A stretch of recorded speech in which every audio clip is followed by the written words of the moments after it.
لیکن جب ایک انسان کسی کی جان لے رہا ہوتا نا تشدد کر کے زبردستی، تو اس کی جو اذیت ہوتی ہے نا وہ کہاں تک جاتی، سات آسمان تک جاتی۔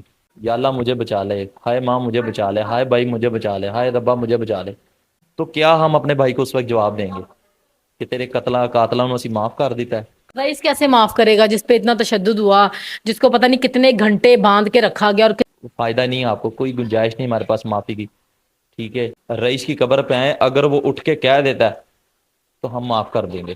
آپ کو کسی قسم کی کوئی دھمکی یا کسی قسم کی کوئی مطالبہ اگلی پارٹی کی طرف سے یا وکلاء کی جو ان کے جو وکیل ہیں ان کی طرف سے کوئی آ رہا ہے کہ آپ کیس کو واپس لیں یا آپ کو پریشرائز کرنے کی کوشش کی جا رہی ہو؟ نہیں، پریشرائز تو نہیں کیا جا رہا، لیکن پیغامات ملے ضرور ہیں، ٹھیک ہے؟ اور میرا ان سے ایک ہی بس آگے سے سوال تھا کہ آپ اس کی قبر پہ آ جائیں، ٹھیک ہے؟